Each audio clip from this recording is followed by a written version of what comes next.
সংসদটা তো মানে ঝামেলা করার জায়গা না। ললিত যাকে দেখা যাচ্ছে জড়িয়ে পিটিয়ে ছবি কাদের সঙ্গে? তৃণমূলের একের পর এক নেতাদের সঙ্গে। মুখের মধ্যে খালি ললিপপটা ঢোকানো বাকি। এই যে পিন্ডি জোটের সঙ্গে প্রত্যক্ষ লিঙ্ক, এবং রাহুল গান্ধীর স্টেটমেন্ট আপনি দেখুন, মানে বুক ফেটে যাচ্ছে যন্ত্রণায় ওনার। ইন্ডি জোট বলে কিছু নেই, ওটা পিন্ডি জোট। প্রথমত মমতা বন্দ্যোপাধ্যায় মুখ্যমন্ত্রী থাকবেন, আবার এই তৃণমূলই বলছেন উনি প্রধানমন্ত্রী হবেন। কোনটা ধরবেন আপনি? আসলে ওরাও জানে যে একদম গোহারা হারবে। মোদির বিরুদ্ধে যেই মুখ হয়ে দাঁড়াতে চেষ্টা করবে খড়কুটার মতো উড়েই যাবে এখন যা প্রেক্ষাপট। নমস্কার, আপনাদের সকলকে স্বাগত জানাই বাংলা হান্টের পর্দায়। আমি হচ্ছি ওয়েন্দ্রিলা আপনাদের সঙ্গে, এবং এই মুহূর্তে আমাদের সঙ্গে রয়েছেন বিশিষ্ট অতিথি হিসেবে অভ্র সেন। তাকে শুরুতেই নমস্কার জানাবো বাংলা হান্টে। নমস্কার। আমরা দেখলাম যে গতকাল 1 ঘন্টার মধ্যে 78 জন যে বিরোধী সাংসদ রয়েছে তাদেরকে বহিষ্কার করা হলো। বারংবার আপনাদের পক্ষ থেকে প্রশ্ন তোলা হয়েছে যে রাজ্যে গণতন্ত্র নেই। এই প্রশ্ন তো তারাও তুলতে পারে, যদি বিরোধীরা নাই থাকে সংসদে তাহলে প্রশ্ন তুলবে কে? না দেখুন, সংসদটা তো মানে ঝামেলা করার জায়গা নয়। আর তারা কি কারণে ঝামেলা করছিল? কয়েকজন ঢুকেছে এবং তারা ঢুকে ওখানে স্মোক বম্ব বা স্মোক ক্যান যাই বলুন সেটা নিয়ে ঢুকে পড়েছিল। সিকিউরিটি ব্রিচ একটা হয়েছে, এটা কেউ ডিনাই করছে না। একটা হাই পাওয়ার কমিটি ডিজিকে হেড করতে দিয়ে, সিআরপিএফ এর ডিজিকে হেড করতে দিয়ে অলরেডি ফর্ম করেছেন স্পিকার মহাশয়, এবং কয়েকদিনের মধ্যে রিপোর্ট দেবে। অলরেডি যা খবর আসছে 8 জন security staff suspended, Delhi police investigation করছে। এবার ওখান থেকে একটু চলে আসুন এদিকে, আমরা তো বাংলায় বসে কথা বলছি। ললিত ঝা মূল চক্রী অলরেডি অ্যারেস্টেড। ললিত যাকে দেখা যাচ্ছে জড়িয়ে পিটিয়ে ছবি কাদের সঙ্গে? তৃণমূলের একের পর এক নেতাদের সঙ্গে। মুখের মধ্যে খালি ললিপপটা ঢোকানো বাকি, এত নাকি ঘনিষ্ঠ এরকম শোনা যাচ্ছে, ছবি কথা বলে। তো ঠিক আছে, এই প্রেক্ষাপটে ইনভেস্টিগেশনটা হতে দিন, আরো বড় বড় মাথাগুলো ধরা পড়ুক। এই প্রেক্ষাপটে ওখানে লাফাচাপি করার তো কোনো মানে নেই। সংসদকে তো চলতে দিতে হবে, রাজস্বের টাকায় চলছে, আপনার আমার টাকায় চলছে, সাধারণ দর্শকের টাকায় চলছে, কারুর পকেটের টাকা নয় এই নেতাদের। সেই প্রেক্ষাপটে দাঁড়িয়ে স্পিকার সাহেব যা ঠিক মনে করেছেন উনি তা করেছেন। প্রসঙ্গ যখন ললিত ঝার কথা আপনার কথা এলো, যে মূল আক্রমণকারী তাকে ইতিমধ্যে গ্রেফতার করা হয়েছে, আরো একাধিক লোক যারা অভিযুক্ত হিসেবে দাগিয়ে দেওয়া হচ্ছে, তাদের বিরুদ্ধে পদক্ষেপ নেওয়া হয়েছে। তবে প্রতাপ সিনহা মানে মহীশূরের যিনি সাংসদ, যার পাস নিয়ে ঢোকা হলো ভেতরে, আক্রমণকারীরা ঢুকলো, তার বিরুদ্ধে তো সেরকম দৃষ্টান্তমূলক কোনো পদক্ষেপ নেওয়া হলো না। দিল্লি পুলিশ অলরেডি তাকে ডেকেছে, খোঁজ নিন। দিল্লি পুলিশ তার স্টেটমেন্ট অফিসিয়ালি নেওয়ার জন্য অলরেডি তাকে ডেকে পাঠিয়েছে, আমরা যতদূর জানতে পেরেছি।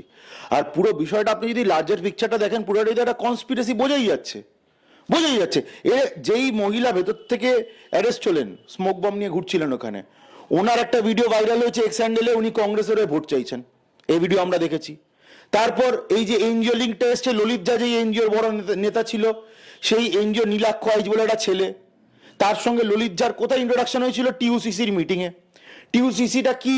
ফরওয়ার্ড ব্লকের ট্রেড ইউনিয়ন।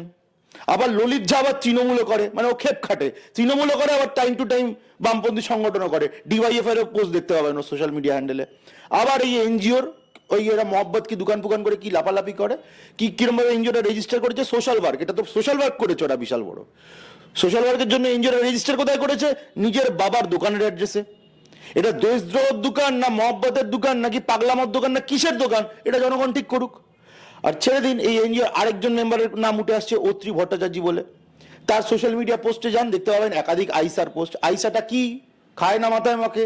CPIML বলে যে সংগঠনটা আছে তাদের ছাত্র সংগঠন। তো এই যে পিন্ডি জোটের সঙ্গে প্রত্যক্ষ লিঙ্ক, এবং রাহুল গান্ধীর স্টেটমেন্ট আপনি দেখুন, মানে বুক ফেটে যাচ্ছে যন্ত্রণায় ওনার। যে কেন মানে এদের কেন অ্যারেস্ট করা হয়েছে বা কি, ওনার কি যন্ত্রণা উনি সেটা ক্লিয়ার করুক। অধীর রঞ্জন চৌধুরী এত কেন বুকে ব্যথা উনি সেটা ক্লিয়ার করুক। CPIM এর এত কেন বুকে ব্যথা সেটা ওনারা ক্লিয়ার করুক। আর যেটা বলা হচ্ছে আনএমপ্লয়মেন্ট, উচ্চশিক্ষিত, আরে বাবা উচ্চশিক্ষিত আপনি সবাই। আমাদের রাজ্যের চাকরির অবস্থা দেখুন, সেটা ছেড়েই দিন, যদিও পিন্ডি জোটের একটা দল এখানে ক্ষমতায় রয়েছে, কিন্তু বিষয়টা হচ্ছে এতটা উচ্চশিক্ষিতই যদি তারা হবে, এতটা বুদ্ধিমতী তারা যদি হবে, তাদের ফোকাসটা থাকবে চাকরি খোঁজাতে। যে ট্রেনিং নিয়ে, যে ইন্টিগ্রেট প্ল্যানিং করে, স্পেশালি জুতো অর্ডার করে, রেকি করে, এই করে সেই করে, এত মাথা খাটিয়ে যে তারা যেটা করেছে, এর 10% এফর্ট দিলে তারা ভালো চাকরি পেয়ে যেত।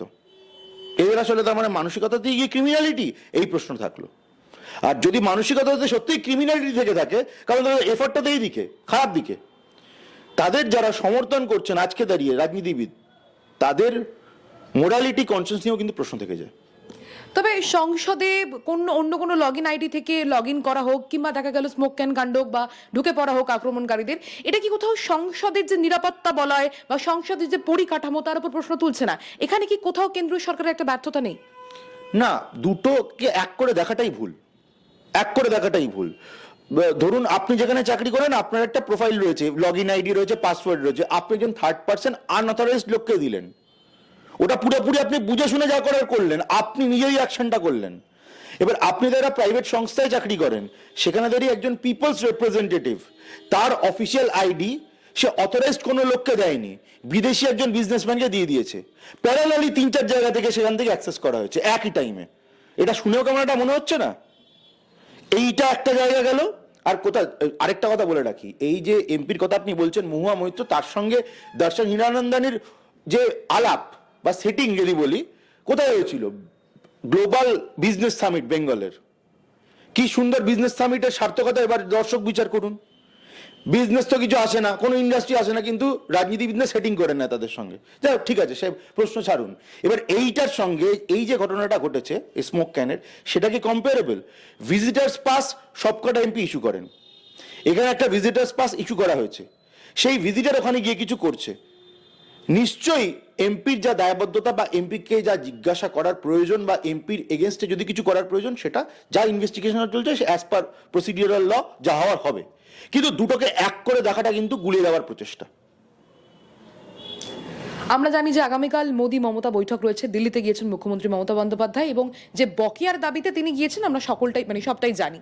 তবে আজকে কুণাল ঘোষ এক মন্তব্য করেছেন, তিনি বলছেন যে 3 রাজ্যে কংগ্রেসের যে ব্যর্থতা, তারপর এই যে বিরোধী জোট তৈরি হয়েছে ইন্ডিয়া, সেই জোটের মুখ হোক মমতা বন্দ্যোপাধ্যায়। আমরা জানি বিরোধী দলনেত্রী হিসেবে রাজ্যেও মমতা বন্দ্যোপাধ্যায় অত্যন্ত সফল। বিজেপির কাছে যদি মমতা বন্দ্যোপাধ্যায় ইন্ডিয়া জোটের মুখ হয়, কতখানি থ্রেট? ইন্ডি জোট বলে কিছু নেই, ওটা পিন্ডি জোট। প্রথমত এই জোটের আর বাকিটা কি আছে? কমন মিনিমাম প্রোগ্রাম ঠিক করে উঠতে পারেনি। যখন 10টা-15টা দল একসঙ্গে আসবে, আগে তো common minimum programme, common agenda ঠিক করবে, দেশের জন্য ভিশন ঠিক করবে, সেটা ঠিক করে উঠতে পারেনি। তার মধ্যে সংসদে এরকম একটা ঘটনা ঘটলো, স্মোক ক্যান নিয়ে ঢুকে গেল, এই পিন্ডি জোটের নেতারা তাদেরকে আবার সমর্থন করছে। তাদের কঙ্কালসার চেহারা, তাদের নীতিহীনতা অলরেডি এক্সপোজড, এ কথা ছেড়ে দিন। আর এই কুণাল ঘোষ বাবুই বলেছেন 36 অব্দি মমতা বন্দ্যোপাধ্যায় মুখ্যমন্ত্রী থাকবেন, আবার এই তৃণমূলই বলছেন উনি প্রধানমন্ত্রী হবেন। স্ববিরোধী কথাই যাচ্ছে তো, কোনটা ধরবেন আপনি? আসলে ওরাও জানে যে একদম গোহারা হারবে, পিন্ডিজের কিছু নেই, কিচ্ছু বাকি নেই, ও ছেড়ে দিন গল্প। আর উনি বকেয়ার আর কি, চুরি, একের পর এক চুরি দুর্নীতি হয়ে গেছে রাজ্যে। উনি কি করতে যাচ্ছেন উনিই জানেন। যে কোনো মুখ্যমন্ত্রী যদি সময় চান প্রাইম মিনিস্টারের সঙ্গে দেখা করার, তিনি সময় পাবেন। উনি কেন যাচ্ছেন উনি বলতে পারবেন। কিন্তু বকেয়া সেই অর্থে যদি হিসেব না দেয়, টাকাটা কিভাবে আসবে বলুন তো? দেশের আইন এক থাকবে আর পশ্চিমবাংলার আইন এক থাকবে? কেন্দ্র টাকা পাঠিয়ে যাবে আর এরা চুরি করে যাবে? এটা তো হতে পারে না, সাধারণ মানুষের টাকা এটা। তবে আমরা যদি ধরে নিই যে মমতা বন্দ্যোপাধ্যায় বিরোধী দলনেত্রী হিসেবে যে প্রশ্নটা আমি করছিলাম, যে অত্যন্ত সফল উনি, এতে তো কোনো সন্দেহ নেই। তবে উনি যদি মোদি বিরোধী মুখ হতে চান, সেক্ষেত্রে দাঁড়িয়ে বিজেপির কি কোথাও ভয় রয়েছে? আরে উনি মোদি বিরোধী মুখ, ওনাকে পিন্ডি জোট করতে চাই কিনা এটা প্রশ্ন। মোদির বিরুদ্ধে যেই মুখ হয়ে দাঁড়াতে চেষ্টা করবে, খড়কুটার মতো উড়েই যাবে। এখন যা প্রেক্ষাপট দেশে, এই তো প্রেক্ষাপট দেখুন না, সংসদে এরকম একটা কিছুজন ঢুকে পড়লো, তাদেরকে সমর্থন করতে হচ্ছে। এ হচ্ছে যে রাজনৈতিক দেউলিয়াপনা, দেশের জন্য কোনো ভিশন নেই, নিজেদেরকে এ বলে ওকে চোর, ও বলে ওকে চোর। এইরকম একটা জোট ঘোট, এই দিয়ে কখনো দেশ চলতে পারে? রাজ্যটারই অবস্থা, রাজ্যটা চালাতে পারছে না, শেষ করে দিয়েছে তো রাজ্য, 12টা বাজিয়ে দিয়েছে। এরা আবার স্বপ্ন দেখছে দেশ চালাবে, ভাবুন।